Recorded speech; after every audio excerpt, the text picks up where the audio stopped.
نحن نتحدى أهل البدع والأهواء، أهل البدع العقائدية وأهل البدع السياسية. نقول بيننا وبينكم السلف، بيننا وبينكم الكتب. كان أحمد يقول البدع بيننا وبينكم الجنائز. الحمد لله نحمده ونستعينه ونستغفره ونعوذ بالله من شرور أنفسنا ومن سيئات أعمالنا، من يهده الله فلا مضل له ومن يضلل فلا هادي له، وأشهد أن لا إله إلا الله وحده لا شريك له، وأشهد أن محمدا عبده ورسوله. يا أيها الذين آمنوا اتقوا الله حق تقاته ولا تموتن إلا وأنتم مسلمون. يا أيها الناس اتقوا ربكم الذي خلقكم من نفس واحدة وخلق منها زوجها وبث منهما رجالا كثيرا ونساء، واتقوا الله الذي تساءلون به والأرحام إن الله كان عليكم رقيبا. يا أيها الذين آمنوا اتقوا الله وقولوا قولا سديدا يصلح لكم أعمالكم ويغفر لكم ذنوبكم، ومن يطع الله ورسوله فقد فاز فوزا عظيما. فإن خير الحديث كتاب الله، وخير الهدي هدي محمد صلى الله عليه وسلم، وشر الأمور محدثاتها، فإن كل محدثة بدعة وكل بدعة ضلالة وكل ضلالة في النار. أما بعد، الامام ابن کثیر رحمہ اللہ ان کی کتاب الفصول فی سیرت الرسول صلی اللہ علیہ وسلم ہم پڑھ رہے ہیں، اور پچھلے درس میں جو ہم نے پڑھا وہ رسول اللہ صلی اللہ علیہ وسلم کے ہجرت کے مقدمات کے تعلق سے تھا۔ ہجرت سے پہلے جو واقع پیش آئے وہ اس کے بارے میں مؤلف رحمہ اللہ نے یہاں پر فصول باندھے ہیں، اور ہم نے یہ دیکھا کہ دو قبیلے تھے مدینہ میں، الاوس والخزرج، دو بھائیوں کی آل تھے، اور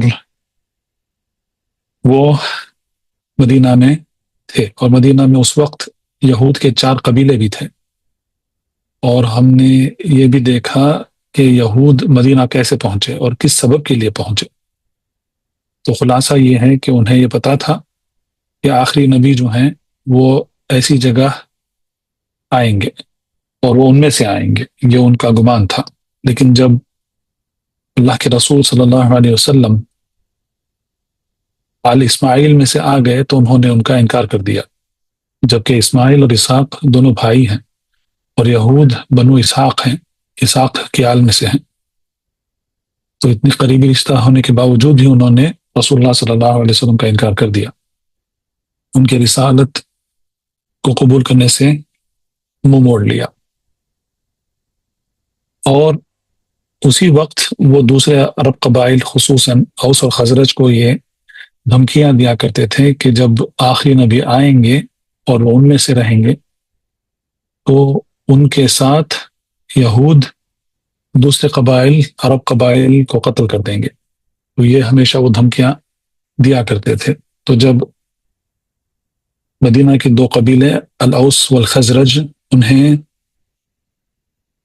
نبی کریم صلی اللہ علیہ وسلم کے بارے میں پتہ چلا تو انہوں نے فوراً اسلام قبول کر لیا، نبی کریم صلی اللہ علیہ وسلم کی دعوت قبول کر لی، اور رسول اللہ صلی اللہ علیہ وسلم کو ہر ایک طریقے سے مدد کرنے کی قسم بھی انہوں نے کھا لی، بیعت انہوں نے دے دیا رسول اللہ صلی اللہ علیہ وسلم کو۔ تو ان واقعات میں سے جو واقعہ ہم پڑھنے جا رہے ہیں آج، یہ ہجرت سے پہلے جو پیش آئے اسی کے متعلق سے ہیں۔ تو یہاں پر مؤلف رحمہ اللہ انہوں نے کہا ہے کہ حدیث سوید ابن الصامت، تو یہاں سے پڑھنا شروع کرتے ہیں، بسم اللہ۔ اور اس میں تفصیل ہے، تفصیل خود امام ابن کثیر رحمہ اللہ انہوں نے خود بیان کر دیا ہے۔ یہاں پر بہت سارے نام آئیں گے، بہت سارے باتیں یہاں پر آئیں گی، تو یہ اس کا ترجمہ میں سمجھتا ہوں یہاں پر کافی ہے، اور اگر مزید تفصیل کی ضرورت ہے جیسا پچھلے اصول میں کیا گیا، اگر ویسی ضرورت پڑھی تو انشاءاللہ تفصیل میں جائیں گے، ورنہ جو الفاظ مؤلف کے ہیں ان فصول میں اگر وہ خود واضح ہیں تو اس میں مزید تفصیل میں جانے کی ضرورت نہیں پڑے گی۔ تو انشاءاللہ یہاں سے پڑھنا شروع کریں گے۔ بسم اللہ۔ بسم اللہ والحمد للہ والصلاة والسلام على رسول الله وعلى آله وأصحابه ومن والاه. أما بعد، فيقول المؤلف ابن كثير رحمه الله تعالى في كتابه الفصول في سيرة الرسول صلى الله عليه وسلم: حديث سويد بن الصامت.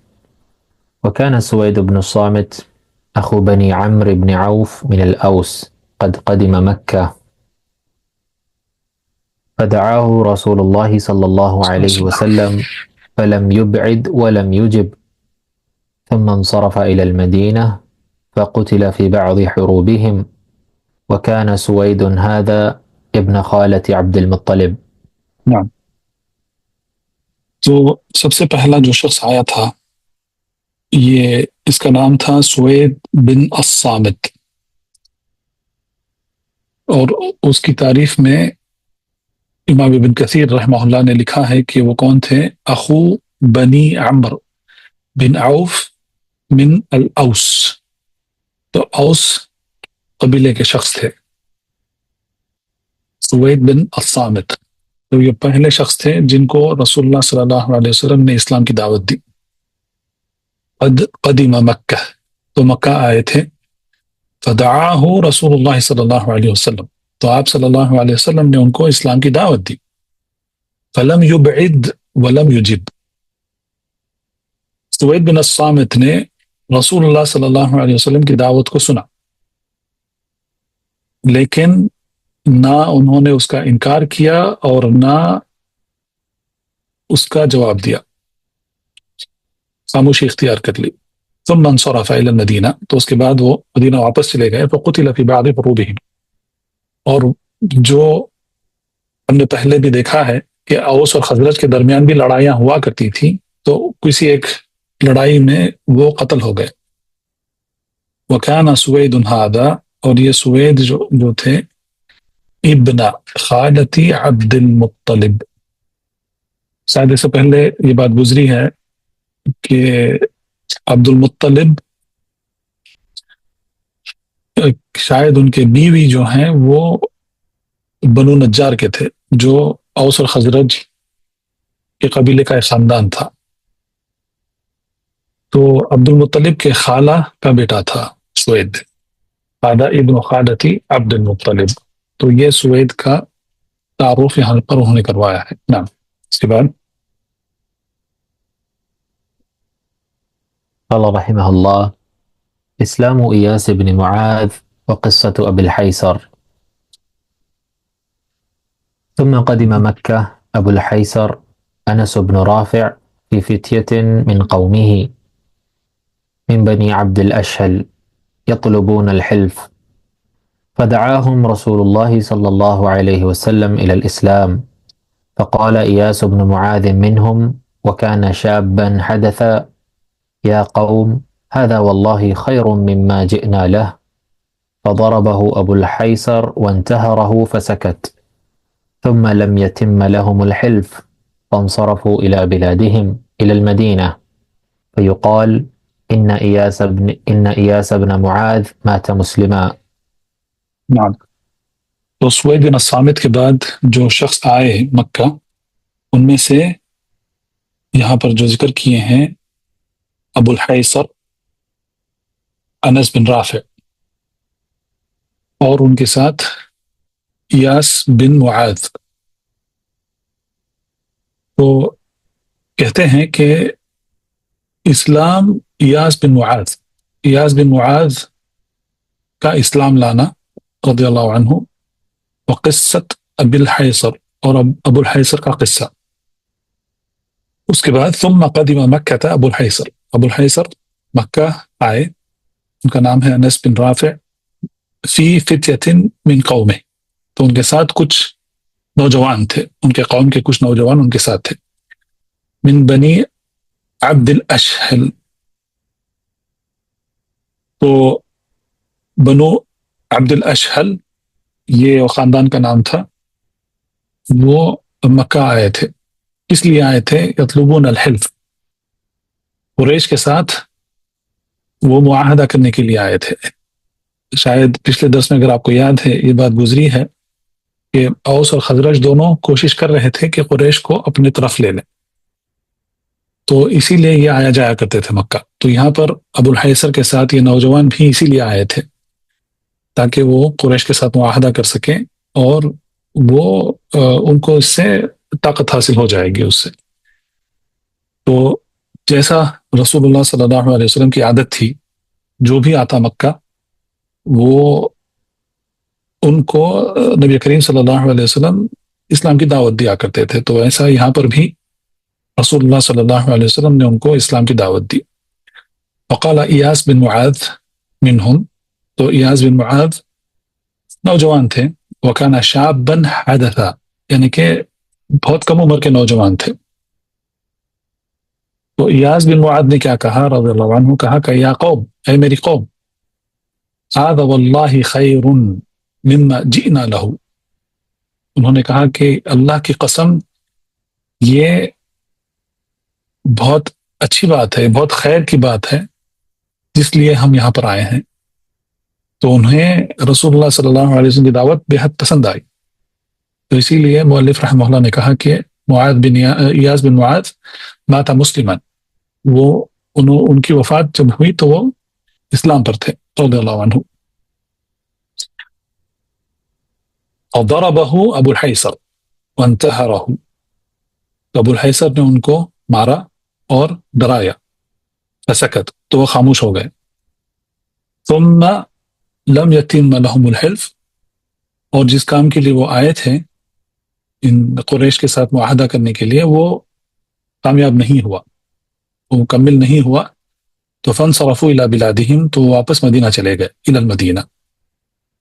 فیقال، اس لیے کہا جاتا ہے کہ ان ایاس بن معاذ مات مسلما، تو ایاس بن معاذ کی وفات اسلام پر ہوئی رضی اللہ عنہ۔ تو یہ سارے مقدمات ہیں ہجرت سے پہلے کہ کس طریقے سے آپ صلی اللہ علیہ وسلم نے اوس اور خزرج کے قبیلوں کے ساتھ بیعت لی، معاہدہ کیا، بیعت لی، اور پھر ہجرت ہوئی آپ صلی اللہ علیہ وسلم کی۔ نعم۔ قال رحمه الله: فصل: بيعة العقبة الأولى. ثم إن رسول الله صلى الله عليه وسلم لقي عند العقبة في الموسم 6 نفر من الأنصار، كلهم من الخزرج، وهم أبو أمامة، أسعد بن زرارة ابن عدس أو ابن عدس، وعوف بن الحارث ابن رفاعة وهو ابن عفرة، ورافع ابن مالك ابن عجلان، وقطبة ابن عامر ابن حديدة، وعقبة بن عامر ابن نابي، وجابر بن عبد الله ابن رئاب۔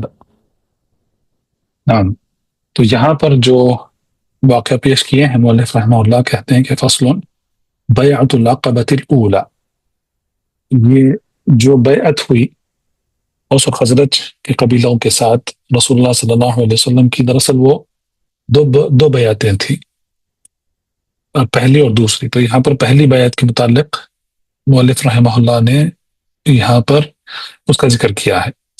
لکھتے ہیں کہ ثم ان رسول اللہ صلی اللہ علیہ وسلم لقي عند العقبہ في الموسم 6 نفر من الانصار،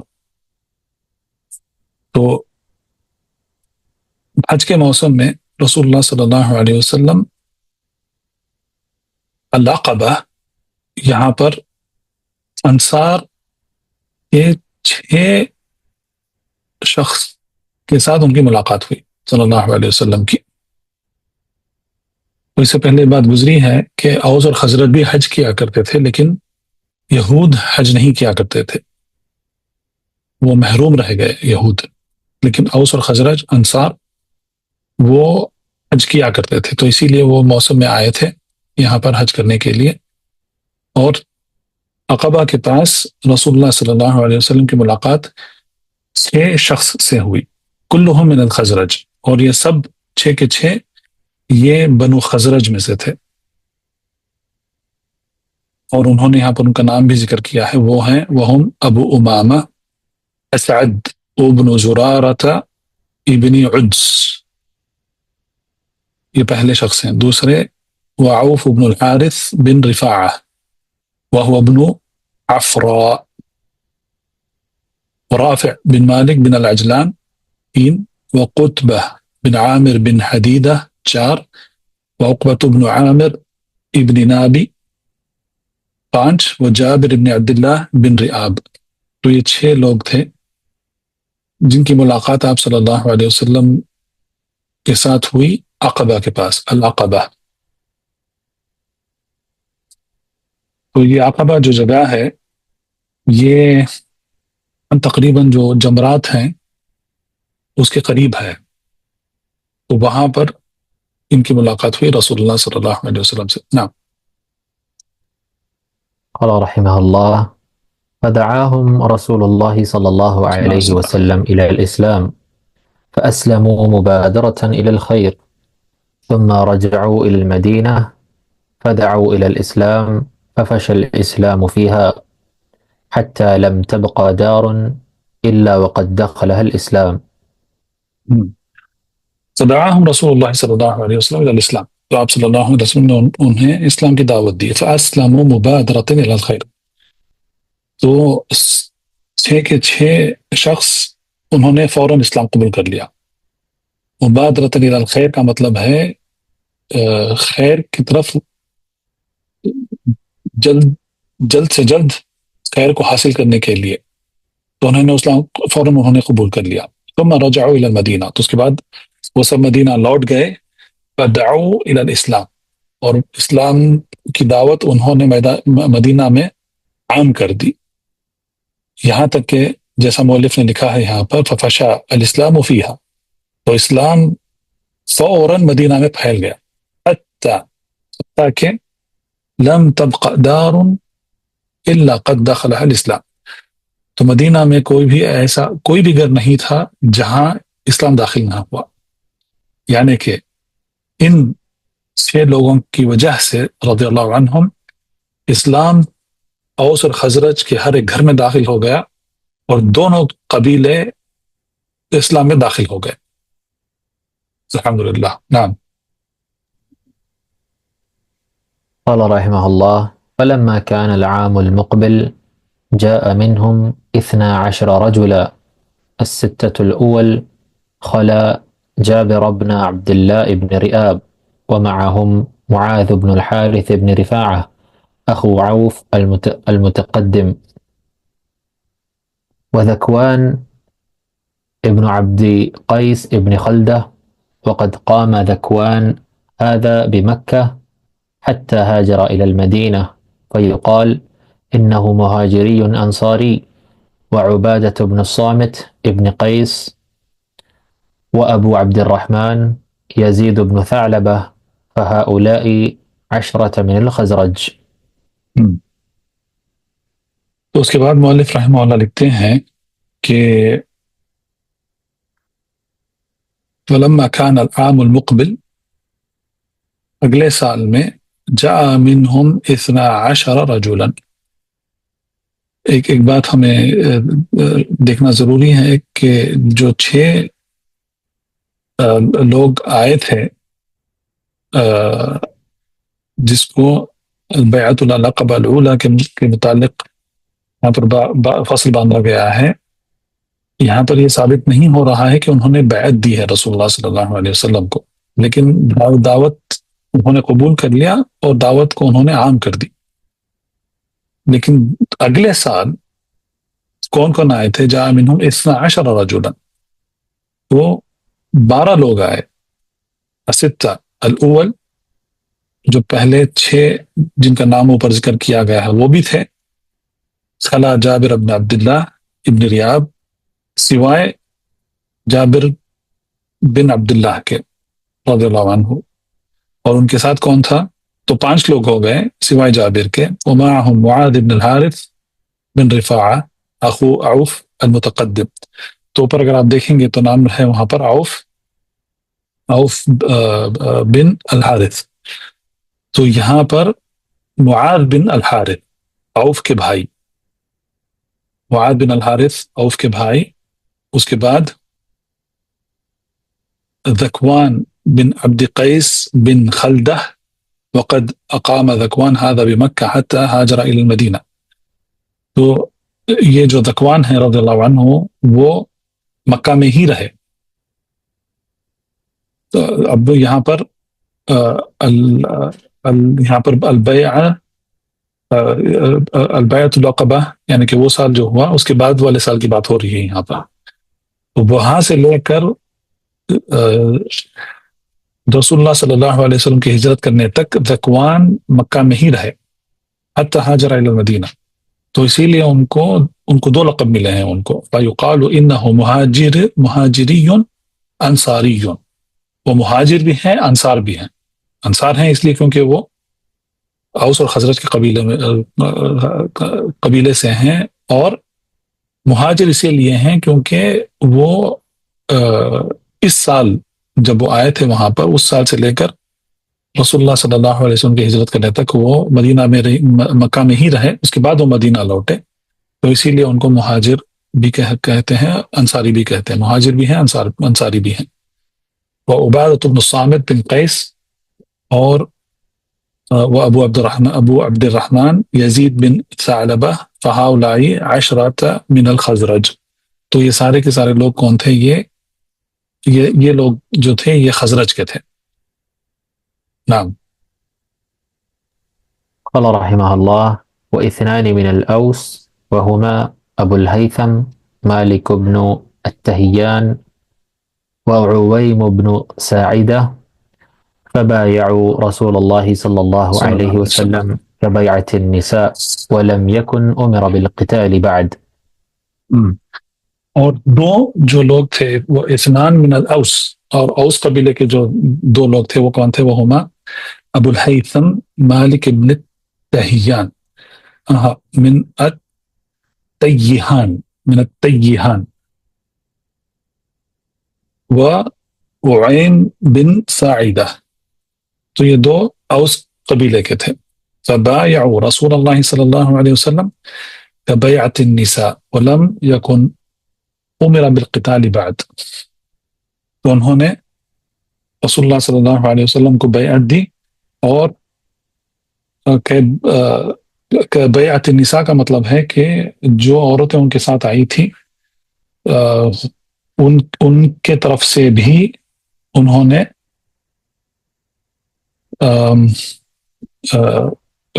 ہو سکتا ہے کہ ان کے طرف سے بھی انہوں نے بیعت دی، لیکن بعض اہل العلم نے یہ بھی ذکر کیا ہے کہ بیعت النساء کیا ہے، یعنی کہ عورتوں کی بیعت کیا ہے.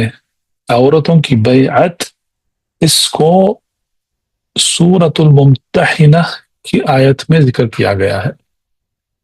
سورۃ الممتحنہ کی 12ویں آیت ہے.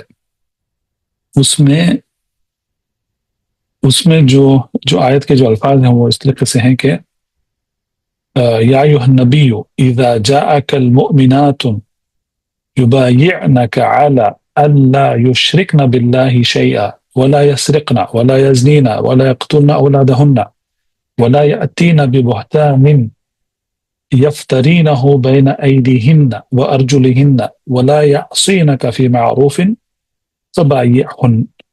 تو یہ سورۃ الممتحنہ کی آیت ہے.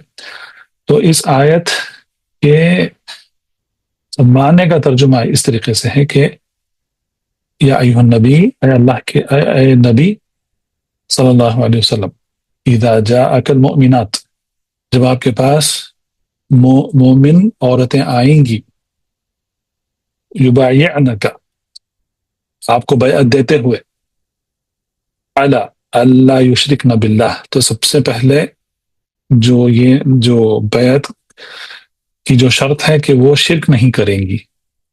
تو شرک، توحید اور شرک کو ہمیشہ ترجیح دی جاتی ہے.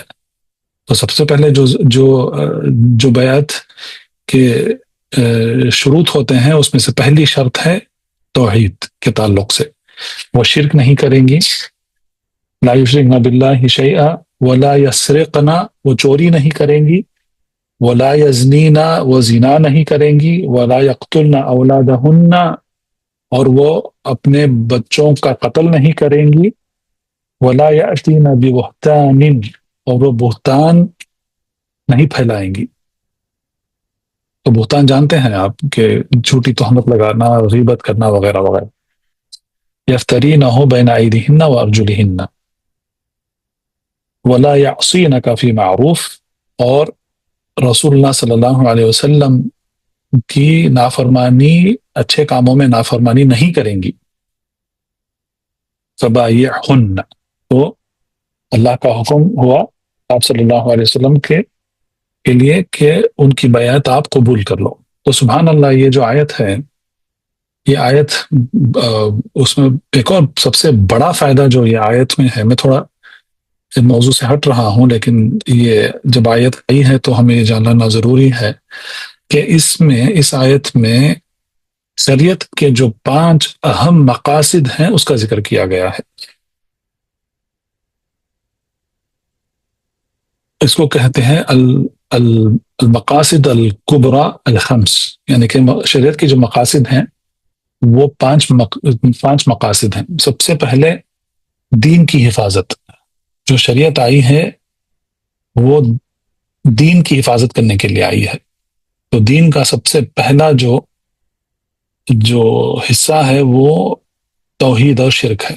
توحید کے متعلق اور شرک کے متعلق لوگوں کو آگاہ کرنے کے لیے یہ سب سے اہم مقصد ہے شریعت کا.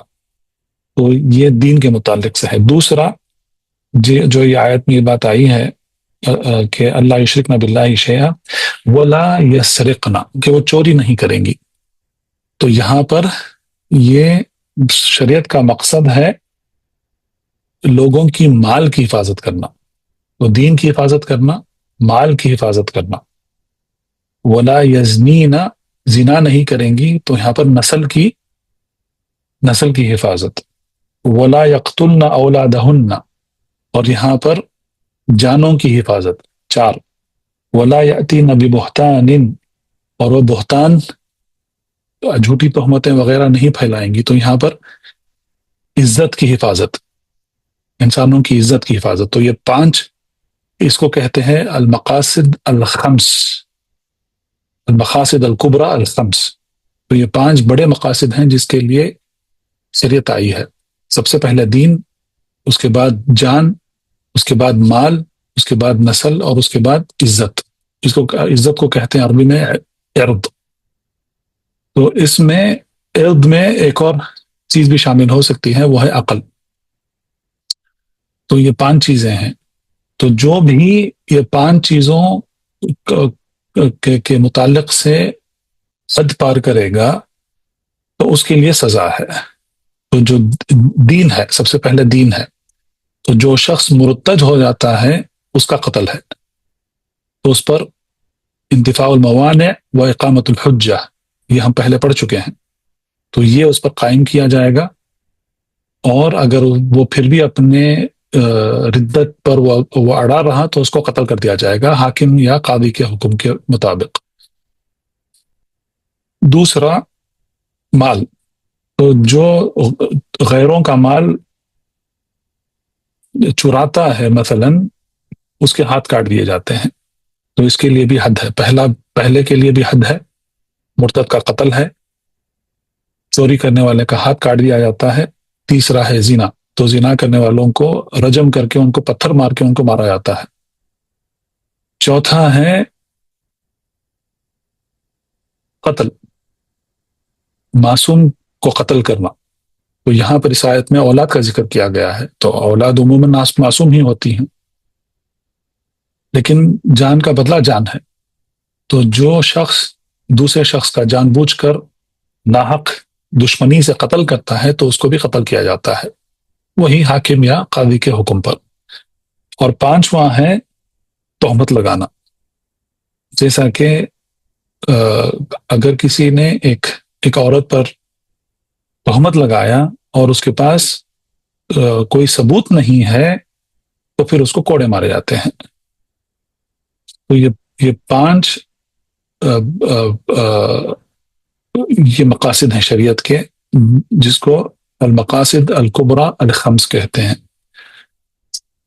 تو یہ سارے اس آیت میں ذکر کیے گئے ہیں. تو یہاں پر میں کیوں یہ سب بتا رہا ہوں؟ کیونکہ یہاں پر جو مؤلف رحمہ اللہ نے لکھا ہے کہ بیعت النساء، اس کا مطلب یہ ہے کہ ان 12 لوگوں نے رسول اللہ صلی اللہ علیہ وسلم کو انہی چیزوں کے متعلق سے انہوں نے بیعت دیا کہ وہ شرک نہیں کریں گے، چوری نہیں کریں گے، زنا نہیں کریں گے، بچوں کا قتل نہیں کریں گے اولاد کا، اور بہتان نہیں باندھیں گے.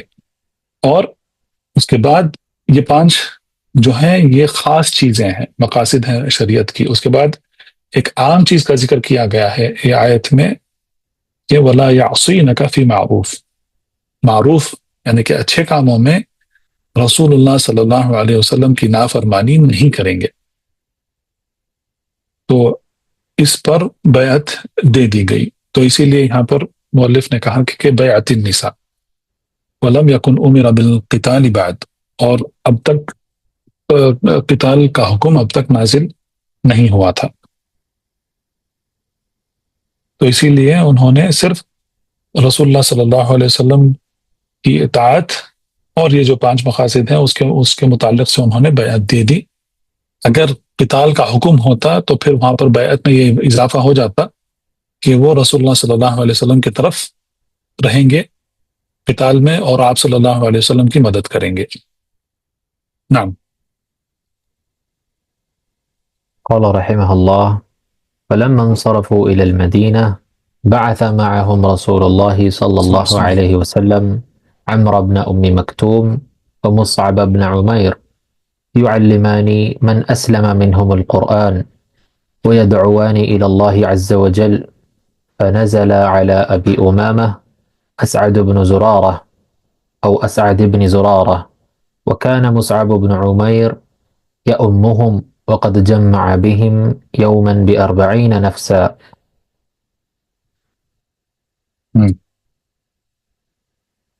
تو فلما انصرفوا الى المدینہ، جب وہ 12 لوگ مدینہ واپس چلے گئے، بعث معهم رسول اللہ صلی اللہ علیہ وسلم عمرو ابن ام مکتوم، تو رسول اللہ صلی اللہ علیہ وسلم نے 2 صحابیوں کو ان کے ساتھ مدینہ بھیجا، ان کے ساتھ جب وہ واپس جا رہے تھے تب.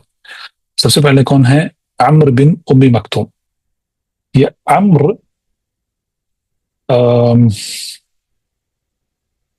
ابن ام مکتوم، یہ ہو سکتا ہے کہ یہ عبداللہ بن ام مکتوم بھی ہیں، جو اندھے صحابی تھے جو رسول اللہ صلی اللہ علیہ وسلم کے لیے اذان دیا کرتے تھے. بلال اگر نہیں دے رہے ہیں اذان تو ہو سکتا ہے کہ یہ وہی ہیں، ہو سکتا ہے کہ ان کا نام عمرو بھی ہے یا ان کا نام عبداللہ بھی ہے. دونوں نام یعنی کہ ابن ام مکتوم کے نام سے وہ مشہور ہیں.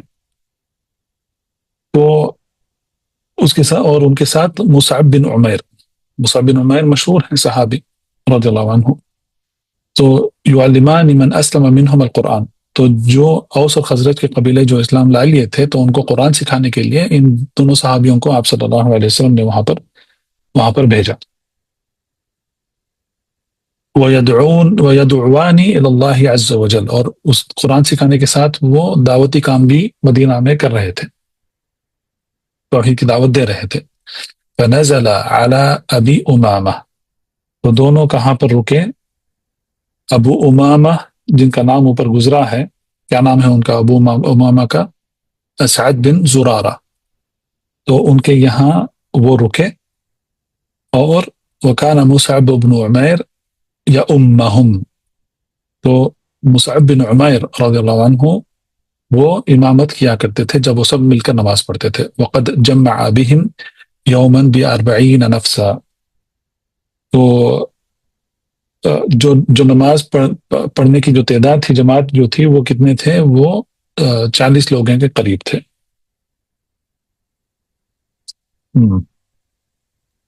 قال رحمه الله: فأسلم على يديهما بشر كثير، منهم أسيد بن الحضير وسعد بن معاذ، وأسلم بإسلامهما يومئذ جميع بني عبد الأشهل، الرجال والنساء إلا الأصيرم وهو عمرو بن ثابت ابن وقش، فإنه تأخر إسلامه إلى يوم أحد فأسلم يومئذ وقاتل فقتل قبل أن يسجد لله سجدة فأخبر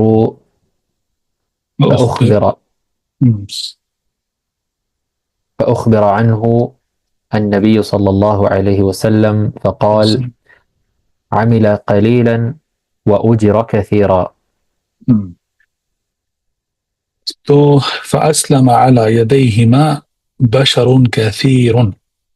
تو عمر بن ام مکتوم اور مصعب بن عمیر ان دونوں کے ہاتھ کئی لوگوں نے اسلام قبول کیا.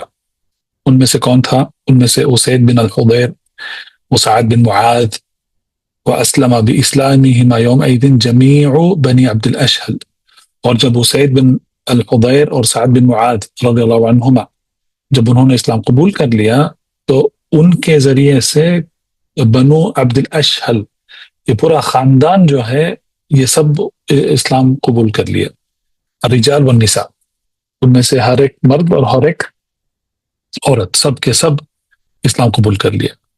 الا الاسیرم، سوائے اس شخص کے، الاسیرم وہو عمر ابن ثابت بن وقش. تو یہ ان کا نام ہے عمر ابن ثابت ابن وقش. فإنه تأخر اسلامه الى یوم احد. تو وہ اسلام تب تک نہیں لائے جب تک غزوہ احد کا واقعہ پیش نہ آیا. تو غزوہ احد کے دن انہوں نے اسلام قبول کیا. سبحان اللہ. فأسلم یومئذ، تو اس دن انہوں نے اسلام قبول کیا. وقاتل فقتل، تو انہوں نے قتال کیا اور پھر وہ خود قتل ہو گئے. قبل ان یسجد للہ سجدہ، اللہ سبحانہ وتعالیٰ کے لیے ایک سجدہ کرنے سے پہلے وہ شہید ہو گئے. سبحان اللہ.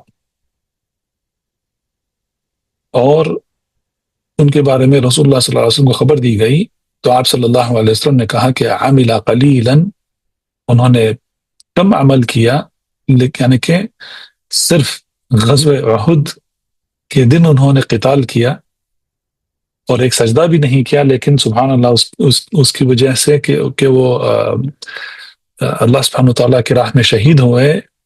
اجر کثیرا، یعنی کہ ان کو بہت بڑا اجر ان کو دیا گیا.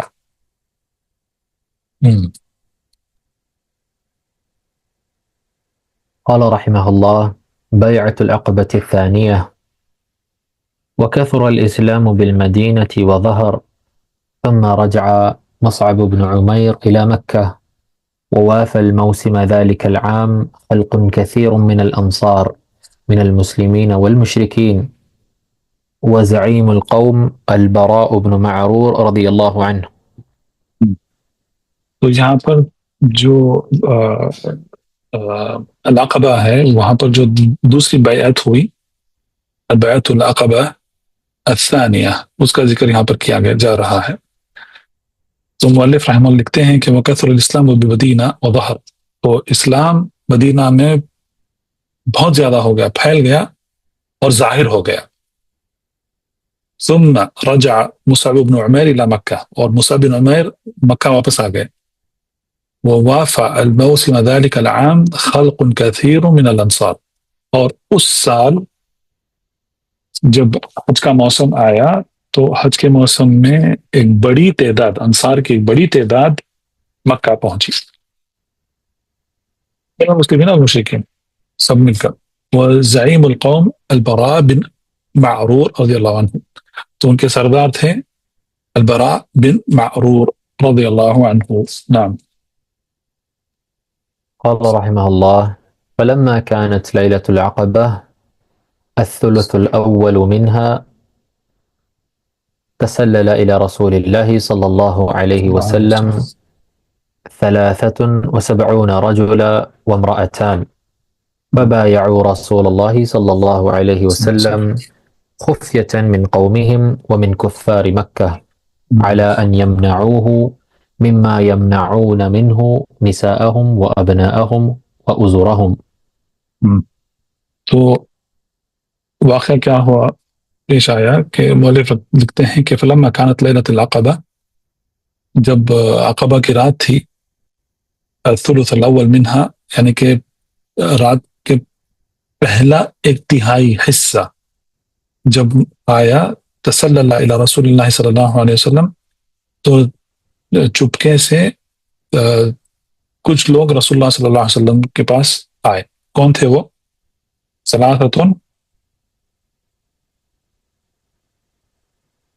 وسبعون رجلا وامرأتان، یعنی کہ 37 مرد تھے اور 2 عورتیں تھیں. فبايعوا رسول اللہ صلی اللہ علیہ وسلم خفیۃ من قومہم ومن کفار مکہ، تو انہوں نے رسول اللہ صلی اللہ علیہ وسلم کو بیعت دی. اب اس سے پہلے وہاں پر لکھے ہیں کہ اوس اور خزرج کہ ایک بڑی تعداد اسلام قبول کر لی تھی، لیکن ان میں سے تھوڑے مشرک بھی تھے، جیسا کہ الاسیرم کا واقعہ اوپر گزرا ہے. تو ان سے چھپ کر اور کفار مکہ سے چھپ کر اب یہاں پر کتنے لوگ ہیں؟ 37 اور 2 عورتیں، تو 39 لوگ تھے جنہوں نے رسول اللہ صلی اللہ علیہ وسلم کو بیعت دی.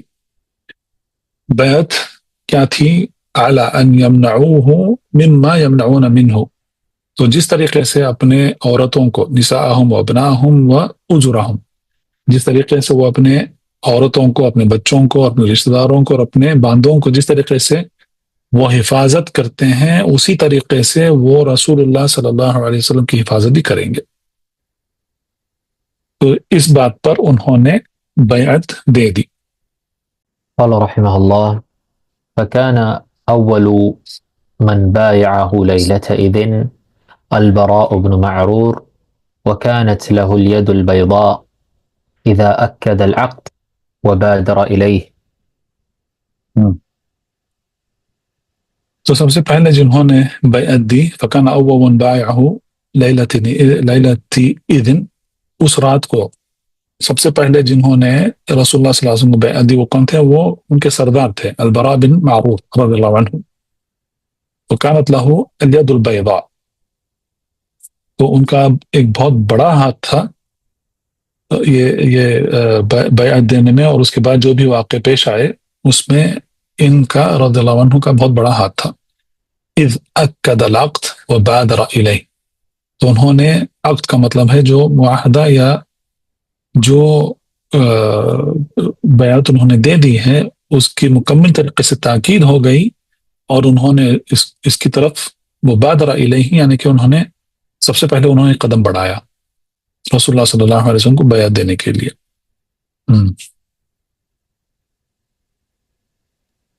قال رحمه الله: وحضر العباس عم رسول الله صلى الله عليه وسلم موثقا مؤكدا للبيعة مع أنه كان بعد على دين قومه.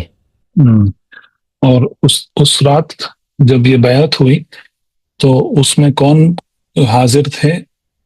العباس رضی اللہ عنہ، عم رسول اللہ، رسول اللہ صلی اللہ علیہ وسلم کے چاچا، وہ بھی موجود تھے وہاں پر. انہوں نے بھی یہ اس بیعت کا مشاہدہ کیا. موثقا مؤکدا للبیعہ، تو انہوں نے اس بیعت کی توثیق یعنی کہ اس کی تاکید بھی کی اور اس کی توثیق بھی کی. مع انہ کان بعد علی دین قومہ، جبکہ وہ اپنے قوم کے دین پر تھے، یعنی کہ وہ ابھی اسلام نہیں قبول کیے تھے.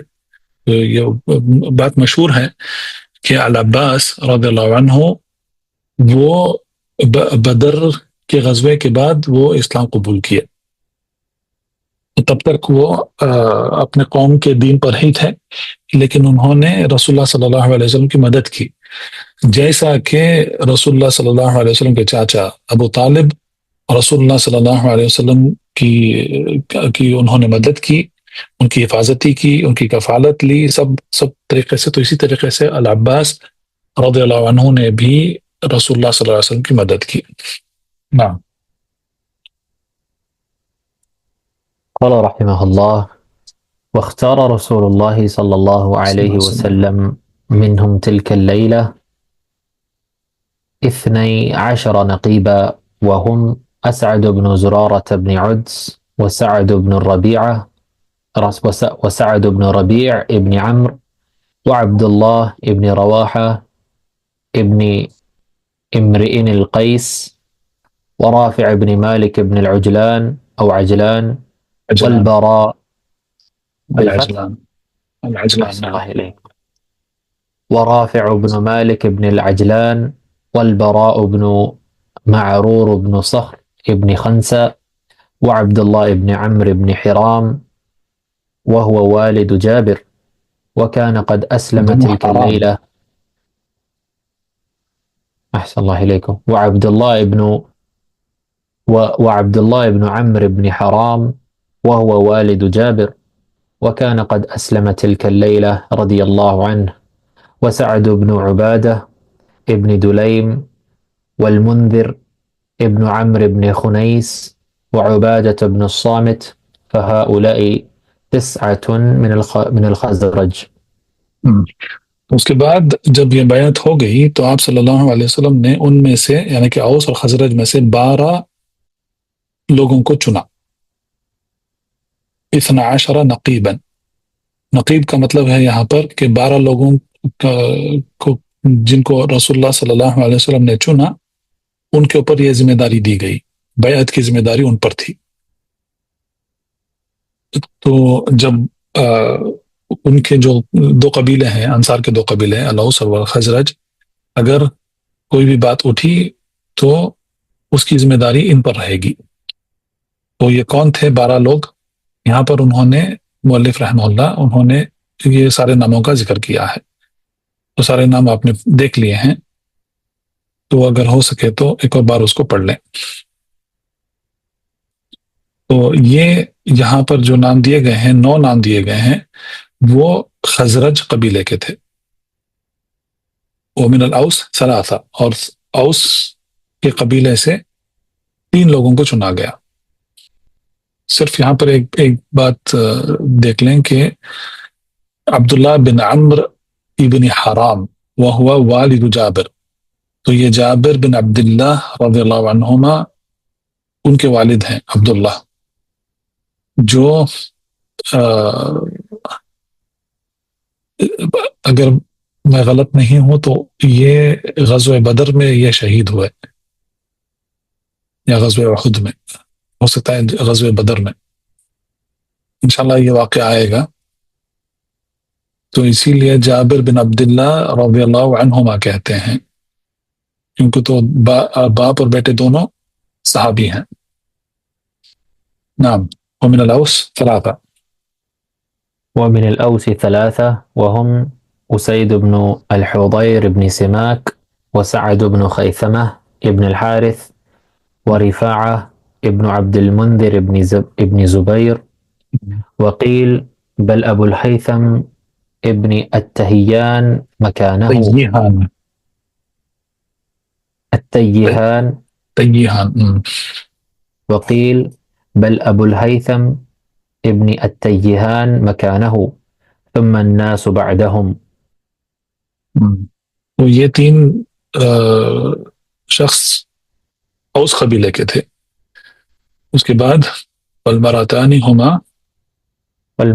هما أم عمارة نسيبة بنت كعب بن عمرو التي قتل مسيلمة ابنها حبيب ابن التي زيد قتل مسلمة ابنها أحسن الله إليكم التي قتل مسيلمة ابنها حبيب بن زيد بن عاصم ابن كعب وأسماء بنت عمرو بن عدي ابن نابي. تو 2 عورتیں جنہوں نے بیعت دی تھی آپ صلی اللہ علیہ وسلم کون تھی؟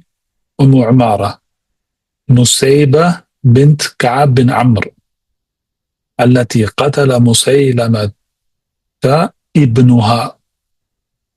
تو ام عمارہ کے بیٹے حبیب بن زید بن عاصم بن کعب انہوں نے مسیلمہ الکذاب جو ابو بکر الصدیق رضی اللہ عنہ کے خلیفے میں کی خلافت میں اس نے نبوت کا دعویٰ کیا تھا اسی لیے اس کو مسیلمہ الکذاب کہتے ہیں اس کو. اس نے یہ نبوت کی دعوت کی تھی، اس نے نبی ہونے کی کا جھوٹا دعویٰ اس نے کیا تھا، تو اس کو قتل کر دیا گیا تھا. تو اس کے قتل کرنے والے ام عمارہ کے بیٹے حبیب بن یزید بن عاصم بن کعب ہیں. یہ پہلی عورت تھی رضی اللہ عنہ جنہوں نے بیعت دی، اور دوسری اسماء بنت عمرو بن عدی بن نابی. تو یہ دو عورتیں تھیں جنہوں نے رسول اللہ صلی اللہ علیہ وسلم کو بیعت دی تھی اس رات کو. نعم. قال رحمه الله: فلما تمت هذه البيعة استأذنوا رسول الله صلى الله عليه وسلم أن يميلوا على أهل العقبة فلم يأذن لهم في ذلك. تو جب یہ بیعت ختم ہو گئی، فلما تمت هذه البيعة، تو یہ بیعت دینے کے بعد رسول اللہ صلی اللہ علیہ وسلم کو استأذنوا رسول اللہ صلی اللہ علیہ وسلم، انہوں نے رسول اللہ صلی اللہ علیہ وسلم کو اجازت مانگی ان یمیدوا علی اہل العقبہ فلم یأذن لهم فی ذلک، یعنی کہ انہوں نے کہا کہ ہم قتال کے لیے تیار ہو جائیں گے. تو یہ انہوں نے اجازت مانگی، لیکن رسول اللہ صلی اللہ علیہ وسلم نے ان کو وہ اجازت نہیں دی، قتال کرنے کی اجازت نہیں دی، کیونکہ ابھی جیسا اوپر ذکر ہوا ہے قتال کا حکم ابھی نازل نہیں ہوا تھا. فلم يأذن لهم في ذلك. نعم. قال رحمه الله: بل أذن للمسلمين بعدها من أهل مكة في الهجرة إلى المدينة، فبادر الناس إلى ذلك، فكان أول من خرج إلى المدينة من أهل مكة أبو سلمة ابن عبد الأسد هو وامرأته أم سلمة، فاحتبست دونه ومنعت سنة من اللحاق به، وحيل بينها وبين ولدها، ثم خرجت بعد السنة بولدها إلى المدينة، وشيعها عثمان بن أبي طلحة، ويقال إن أبا سلمة هاجر قبل العقبة الأخيرة، الله أعلم. ثم خرج الناس أرسالا يتبع بعضهم بعضا. تو رسول اللہ صلی اللہ علیہ وسلم نے ان کو قتال کی اجازت نہیں دی، لیکن مسلمانوں کو ہجرت کرنے کی اجازت دے دی آپ صلی اللہ علیہ وسلم نے. بل اذن للمسلمین بعدها من اہل مکہ فی الہجرت الی المدینہ، تو اجازت دے دی رسول اللہ صلی اللہ علیہ وسلم نے کہ مکہ میں جو مسلمان ہیں وہ مدینہ ہجرت کر سکتے ہیں. یاد رہیں کہ بعض مسلمان ابھی حبشہ میں رہ رہے ہیں، جو دوسری ہجرت ہوئی تھی حبشہ کی طرف، وہ سب لوگ ہجرت کر کے حبشہ میں رہ رہے تھے. بیعت العقبہ الثانیہ، دوسرے بیعت کے بعد رسول اللہ صلی اللہ علیہ وسلم نے مکہ میں جو مسلمان باقی تھے ان کو مدینہ کی طرف ہجرت کرنے کی اجازت دے دی. فبادر الناس، تو جو مسلمان تھے وہ انہوں نے جلد سے جلد انہوں نے ہجرت کرنا شروع کر لیا مدینہ کی طرف. اور مؤلف رحمہ اللہ لکھتے ہیں کہ فکان اول من خرج الى المدینہ من اہل مکہ، تو سب سے پہلے جو مدینہ سے نکلے، مکہ سے نکلے تھے مدینہ کے لیے، وہ کون تھے؟ ابو سلمہ بن عبد الاسد. تو ابو سلمہ جن کے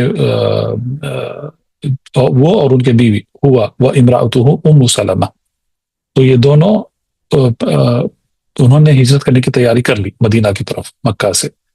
فاحتبست دونہ، تو ام سلمہ کو مکہ کے کفار نے پکڑ لیا اور ابو سلمہ ہجرت کر لیے. ومنعت سنة من اللحاق به، اور 1 سال تک ان کو جکڑ کے رکھا گیا مکہ میں ام سلمہ کو، اور وہ ابو سلمہ سے نہیں مل سکی. وحیل بینہ و بین ولدہا، اور یہاں تک کہ کفار مکہ نے ام سلمہ اور ان کے ولد یعنی کہ بچے سے بھی ان کو الگ کر دیا. تو باپ ایک طرف ہو گئے، ماں ایک طرف اور بچہ ایک طرف ہو گیا تھا. ثم خرجت بعد السنہ بولدہا الی المدینہ، تو 1 سال کے بعد ام سلمہ اپنے بچے کے ساتھ وہ مدینہ پہنچی. وشیعها عثمان بن ابی طلحہ، اور عثمان بن ابی طلحہ نے ان کو پناہ دی مدینہ میں. ویقال، اور کہا جاتا ہے کہ ان ابا سلمہ ہاجر قبل العقبہ الاخیرہ واللہ اعلم، اور کہا جاتا ہے کہ ابو سلمہ دوسرے بیعت سے کے پہلے ہی انہوں نے ہجرت کر لی تھی، فاللہ اعلم. تو اس بات میں اہل العلم کے درمیان اختلاف ہے کہ ابو سلمہ کب انہوں نے ہجرت کیا. تو خیر، یہ ابو سلمہ اور ام سلمہ کے متعلق یہ بات آئی تھی. اس کے بعد مؤلف رحمہ اللہ کہتے ہیں کہ ثم خرج الناس ارسالا، اور اس کے بعد لوگ جماعتوں میں وہ ہجرت کرنا شروع کر دیے. یتبع بعضهم بعضا، اور بعض دوسروں کی اتباع کرتے ہوئے، یعنی کہ دوسروں کے نقش قدم پر وہ بھی مکہ سے نکل کر مدینہ کی طرف ہجرت کرنا شروع کر لیے. تو یہ ہجرت کے متعلق ابھی دیکھیں، ابھی رسول اللہ صلی اللہ علیہ وسلم کی ہجرت نہیں ہوئی ہے، تو یہ آنے والا فصل ہے. فصل ہجرت رسول اللہ صلی اللہ علیہ وسلم. تو رسول اللہ صلی اللہ علیہ وسلم کی ہجرت کس طریقے سے ہوئی، یہ آنے والے فصل میں انشاءاللہ ہم پڑھیں گے. تو اس فصل میں کیا ذکر کیا ہے مؤلف رحمہ اللہ کہ رسول اللہ صلی اللہ علیہ وسلم سے پہلے کیا واقعے تھے جو پیش آئے. ملاقات ہوئی رسول اللہ صلی اللہ علیہ وسلم سے، اوس اور خزرج کے لوگوں سے، پھر پہلی بیعت ہوئی، اور اس کے بعد دوسری بیعت ہوئی، اور اس کے بعد رسول اللہ صلی اللہ علیہ وسلم نے اجازت دی مسلمانوں کو ہجرت کرنے کے لیے مدینہ سے.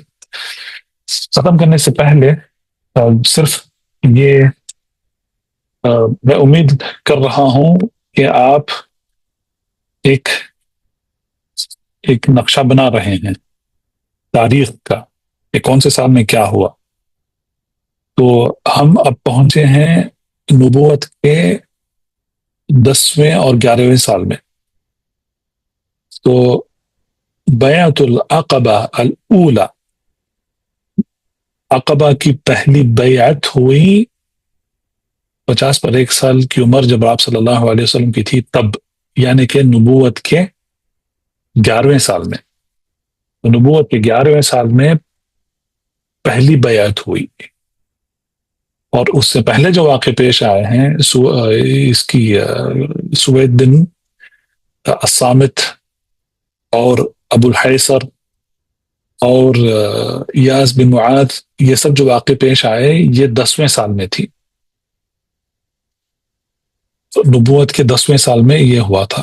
11ویں سال میں عقبہ کی پہلی بیعت ہوئی، اور اس کے بعد والے سال میں یعنی کہ 12ویں سال میں، نبوت کے 12ویں سال میں، یعنی کہ جب آپ صلی اللہ علیہ وسلم کی عمر 50 پر 2 سال تھی تب دوسری بیعت ہوئی.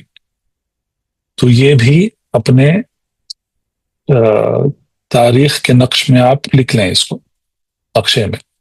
اور جو یہاں پر ذکر نہیں ہوئی ہے تاریخ کے اعتبار سے، وہ رسول اللہ صلی اللہ علیہ وسلم کا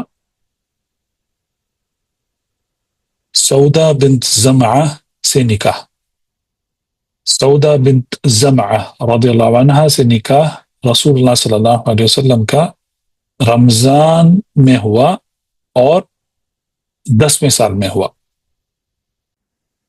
اور بعض مورخین نے یہ بھی کہا ہے کہ سودا بنت زمعہ رضی اللہ عنہ کے نکاح کے بعد رسول اللہ صلی اللہ علیہ وسلم کا نکاح عائشہ رضی اللہ عنہ سے ہوا. تو یہ بھی تقریباً نبوت کے 10ویں سال میں ہے، یعنی کہ رسول اللہ صلی اللہ علیہ وسلم کی عمر جب 50 سال کی تھی تب. تو یہ بھی اپنے نقشے میں آپ درج کر لیں. تو نبوت کے 10ویں سال میں سب سے پہلے خدیجہ رضی اللہ عنہ کی وفات ہوئی، اور اس کے بعد ابو طالب کی وفات ہوئی 3 دن کے بعد، اور اس کے بعد رمضان میں رسول اللہ صلی اللہ علیہ وسلم کا نکاح سودا بن زمعہ کے ساتھ ہوا رضی اللہ عنہ. کہا جاتا ہے کہ خدیجہ کے 3 مہینے اور 8 دن خدیجہ رضی اللہ عنہ کی وفات کے 3 مہینے اور 8 دن کے بعد رسول اللہ صلی اللہ علیہ وسلم کا نکاح سودا بنت زمعہ رضی اللہ عنہ سے ہوا، اور اس کے بعد عائشہ کے ساتھ نکاح ہوا جب آپ صلی اللہ علیہ وسلم کی عمر 50 سال کی تھی، یعنی کہ نبوت کے 10ویں سال میں۔ 11ویں سال میں سب سے پہلا جو واقعہ پیش آیا وہ طائف کا سفر تھا آپ صلی اللہ علیہ وسلم کا، اور اس کے بعد عقبہ کی پہلی بیعت، اور اس کے بعد عقبہ کی دوسری بیعت۔